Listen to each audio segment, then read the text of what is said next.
of an inexpensive advertisement, Right. which creates jobs. But then it can also work the other way around. Like you said, this thing is blossoming in different directions that you never even thought of. And I was thinking about the guy walking down the street saying, man, I can go deal drugs. I can go steal from here. Or I've gone to 135 different interviews and everybody looks at me like I'm crazy. But I think if they stumble across this and they say, you know, this just might help me, and then they may run across somebody else. In the small business community, when somebody puts their ad in there and it works for them, what are they going to do? They're going to tell somebody else that owns a business. And so whether the machine sells itself is immaterial. It's when the businesses start telling the businesses, Right. and everything starts to grow back again. And I think this whole thing becomes a grow back thing.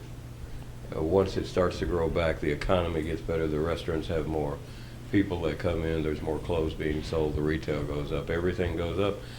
And you're generating something that I can't even see the big picture on, and I don't know if you can either. This thing may be the next Star Trek, I don't know, but it'll go to that point, and I just feel blessed to be a part of it. Thanks, Darnell. Thank So we're attracted.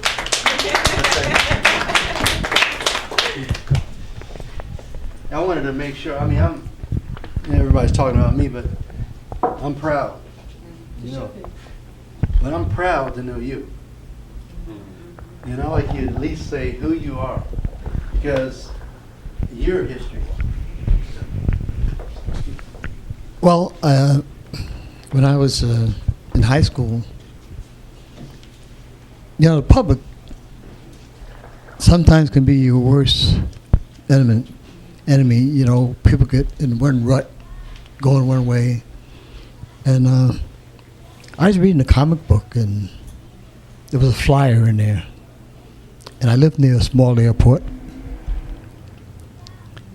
And I said, you know, when I grow up, I'm going to fly.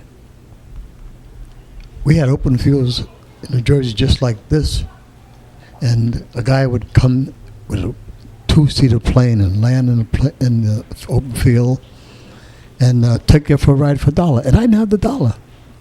I couldn't go up.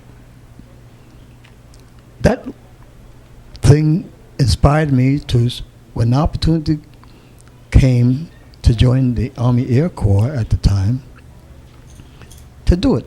They were going to teach me just by being in the Army Air Corps. I didn't worry about the war, nothing. I didn't, the risk or anything. But I was going to accomplish what I wanted to do by joining the Army Air Corps. I had to take a test, 2-year college equivalency test, and I was just in high school. But I did, and I could pass it because mathematics wasn't difficult for me, and science. And they accepted me. My mother said, son, she always believed in me, said, I don't want you to go, but if this is what you want to do, son, I'll pray for you.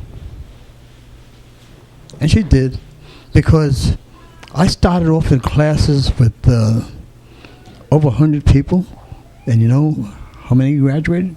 20 out of 100. Wow. That's how they were just eliminating people, you know. And I didn't think I was the smartest guy, but I wanted to do it, and I would study and compare notes, and it's, when you want to do something, you put everything into it. And I did, and I was able to graduate. And then here's the war. Now the part where I pay back. Well, I wasn't nervous about that. My mother was. She said, son, I'll pray for you. And I thought I was pretty good, but I know that over there were guys who, just by their record, were better than I was in the technical sense. And they're not here, and I'm here. So I know my mother prayed for me. Good, thank you.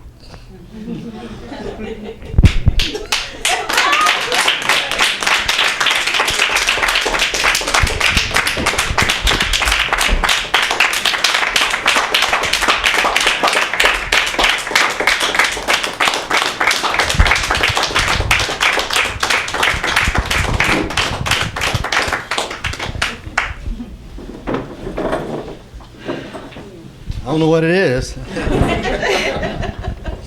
I'm crying again. Oh, the spirits in this room tonight. Something. Yes. Yeah, please take it. I can't see right now. I'd like to say too that Calvin, not only is he my friend, and I respect him a lot for what he's gone through.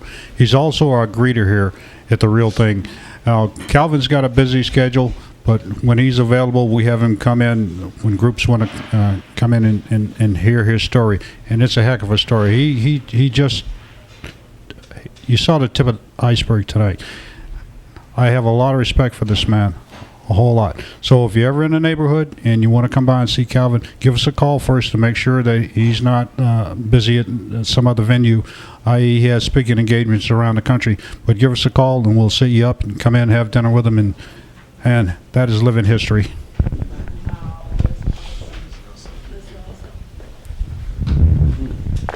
Well, I guess that's actually the last question that we had on there, I guess. Except for, what are the issues and ideas should the president consider? I think we've said a lot of them. You've all cried a lot. I guess we need more napkins, Mr. President. But Well, they really need to bring industry back to this country.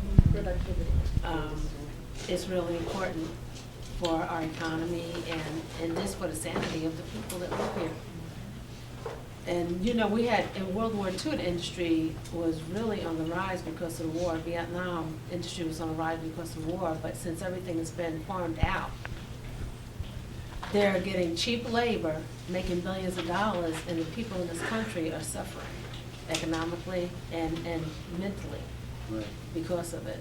And if we can bring industry, affordable industry back in this country where people can work and live decently without being hungry, because there's no reason anybody in this country should be hungry or homeless. That's right. Then I think that that's what they should consider doing. Anything else? And I think also that it would probably drop the crime rate. It wouldn't make people go out and want to rob or banks or desperate. exactly because they don't have any money or food to eat or how to take care of their family. Some people start to get suicidal. They give up and don't want to deal with what they're going through and just, try to go in peace that way. But it would help if we able to help other people. Right. What I would love to see, as the pastor was saying, all the churches, or many churches, regardless of the denomination, kind of join hands, because churches have huge influence, regardless of what the economy is doing.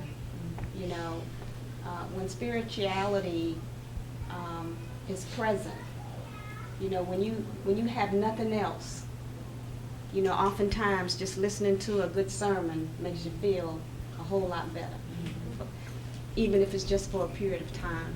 So I would love to see, and I don't know the answer to that, perhaps Pastor, you might, The thing is that we need to assist. That's why we've brought in this business turns profit into charity, because we need to assist the churches that are actually doing community to keep their doors open, to remain Exactly. open for the people. right. The other thing that I'd like to throw at Mr. President is with all the layoffs that from people that are 50 years of age to 55 years of age, okay? The companies will not hire them anymore. No company will hire them anymore. So if he knows that, everybody in America knows that. Drop the Social Security age limit, drop it now, and let them have their full Social Security income now, okay? That's something I would like to stress upon him, to look at that. That will stimulate the economy. Yes, That it would. will stimulate the economy. If you want to stimulate the economy, do it that way. It belongs to the people. It belongs to me. It belongs to him. The people that were laid off, it's our money. Let us have it now and let us have the full amount. It belongs to us. So that's one of the things. I was going to say, the other thing I was thinking about was if there's a company, which there is now, that is allowing people, anybody, to become their own company, okay? Kind of like an extension of a bigger company. They're receiving most of the profit.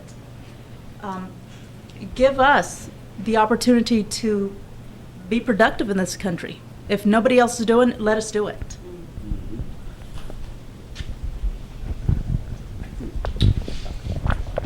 I wanted to get a chance to say a little something. I've been hiding behind the camera the whole time. But first of all, I wanted to thank our president for the great job that he's doing. He did not get an easy job. He was not elected to an easy job. I think people forget that he did not bring our country to this mess, but he was left to try to work and try to clean it up, and he's been doing a great job. And we need to unite behind him and what he's trying to accomplish to try to get us out of this as much as possible. And we need to quit playing the blame game and start taking responsibility in our part, all of us, whether it's big business or individuals, on how we got in this mess. Now more than ever, we need to support some of the bold initiatives and ideas that he's trying to put in the office. I mean, we can't get out of this situation by doing the same old things that we have been doing. And by playing the blame game, pointing fingers, attacking him and his family for trying to do the right thing, it just isn't going to work. I mean, it's a shame now that we've turned a religious war against our own president. You know, there's bumper stickers and shirts going along saying "Pray for our president," Psalm 8 through 13, which is basically asking for his death and harm to his family. And we need to acknowledge that, and we need to fight against that. I've never seen such an attack against a president in my life, and it's a shame. We need to support the changes that he's trying to do to get us out of this mess. The man's been in office less than a year. It took longer than a year to get us into this mess, and he's been doing a great job. I mean, nobody looks at how the economy as far as Wall Street has turned around.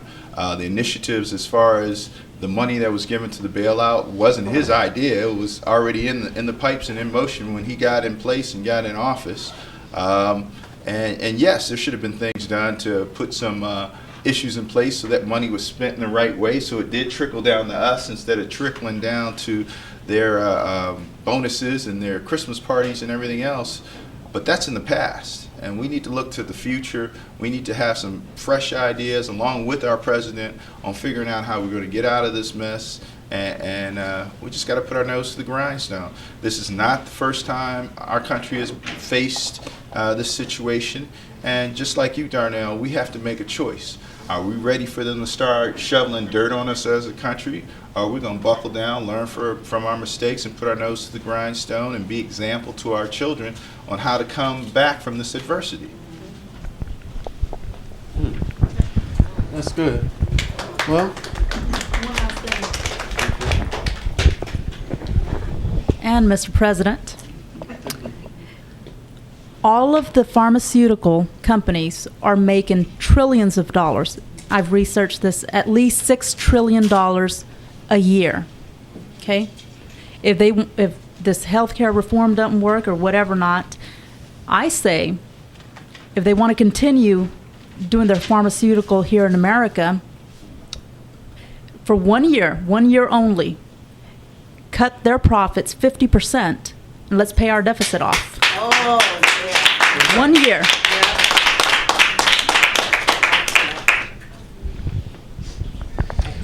okay, well, if there's nothing else we can That's it. provide, I guess. I'd like to thank Mr.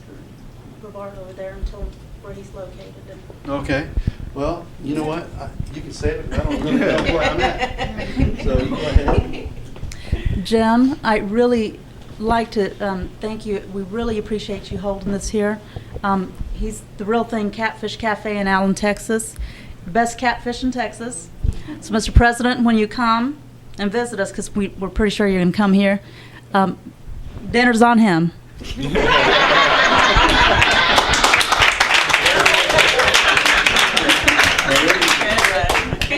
I guess that's the end of the first of our forums that we all cried at. You know, hopefully we'll bring more napkins the next time.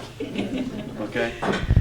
All right. I guess that's the end. I mean, I hope everybody gets home safe, and we'll take all your forums that you wrote, even though we have it on tape, and we'll try to consolidate it all into something that the White House can use. And hopefully we'll have another one before, January 7th. And we may have it here, I don't know. So, all right, so good night, everybody.